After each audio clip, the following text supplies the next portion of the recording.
उस रात जब वो अपना काम खत्म करके सोने के लिए अपने कमरे में जा रही थी तो उसे ऐसा लगा कि जैसे होटल के उस लंबे कॉरिडोर में उसके साथ साथ कोई और भी चल रहा है। उसने पीछे मुड़कर देखा लेकिन वहां कोई नहीं था। पर जैसे ही उसने अपने कमरे का दरवाजा खोला तो उसे अंदर 5 लोग दिखाई दिए जिन्होंने बिल्कुल वैसे ही काले कपड़े और काले मास्क पहने थे जो उसने फोटोज में देखे थे। उनमें से हर एक के हाथ में एक कटा हुआ औरत का सर था जो सड़ चुका था। जैसे ही रूपा ने वो सब देखा उसकी चीख निकल गई और वो रूम से बाहर भागी। वो मदद के लिए चीख रही थी लेकिन ऐसा लग रहा था कि जैसे वो पूरे होटल में अकेली हो। धीरे धीरे हर तरफ से उसे उन काले मास्क वाले लोगों ने घेर लिया और तब वो होटल के एक खाली रूम में घुस गई और उसने किसी तरह उस रूम को अंदर से बंद करा। उसके पास उसका फोन था और उसने तुरंत पुलिस को फोन किया और उन्हें सब बताया। रूपा अपने स्टाफ क्वार्टर्स में सो रही थी जब अचानक रात के 3 बजे उसकी आंख खुल गई। उसे लगा कि जैसे उसके कमरे के बाहर कॉरिडोर में कोई कुछ घसीट रहा हो।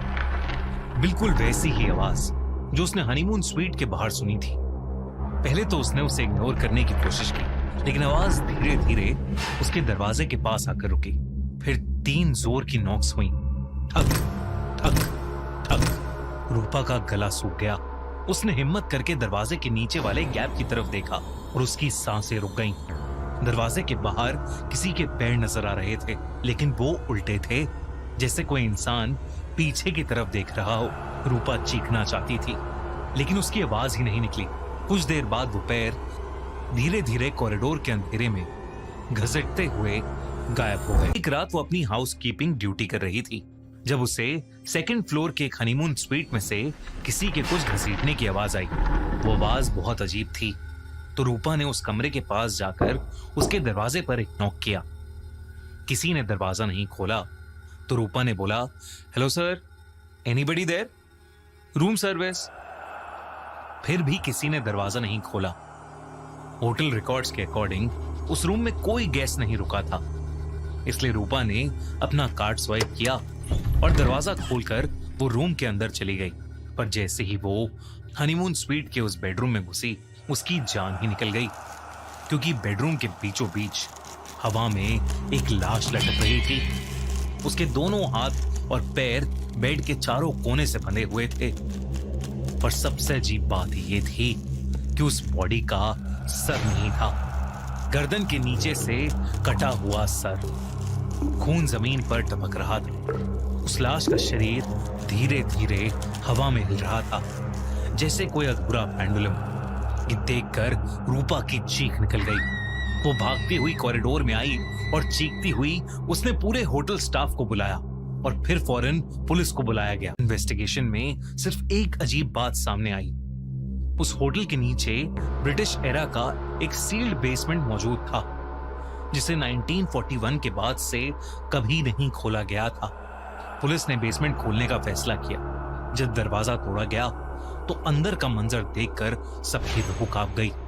दीवारों पर वही सिंबल्स बने हुए थे और बीच में एक पत्थर की वेदी बनी हुई थी। उसके आसपास पुरानी हड्डियां बिखरी हुई थी। फॉरेंसिक एक्सपर्ट्स ने बताया कि कुछ हड्डियां लगभग 70-80 साल पुरानी थीं। साथ ही उन्हें वहां एक पुरानी डायरी भी मिली। उस डायरी में एक खौफनाक सच लिखा था। 1931 में कुछ अमीर और पावरफुल लोगों ने एक सीक्रेट सोसाइटी बनाई थी। वो लड़कियों की बलि चढ़ाते थे और वो इस रिचुअल को अर्पण कहते थे।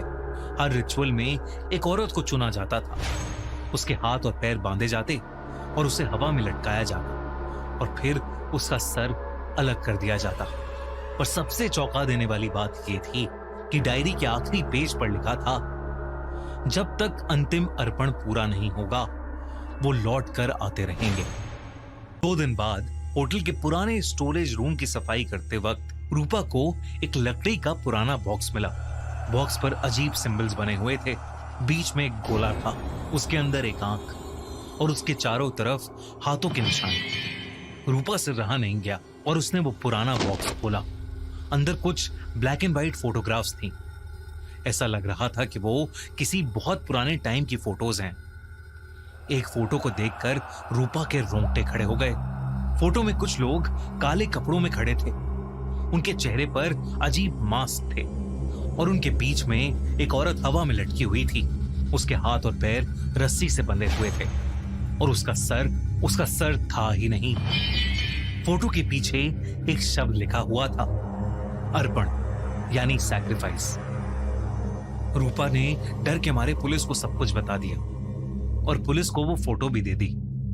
इस इंसिडेंट के बाद पुलिस को रूपा की सारी बातों पर यकीन हो गया और उन्होंने उस पूरे होटल को सील कर दिया। पुलिस को उस कल्ट रिचुअल के बारे में कोई और ठोस सबूत नहीं मिला। तो कुछ दिन के बाद वो होटल एक दूसरे नाम से फिर खुल गया, लेकिन वहां के लोग आज भी ये कहते हैं कि उस होटल के अंदर एक सरकटी औरत की आत्मा भटकती है।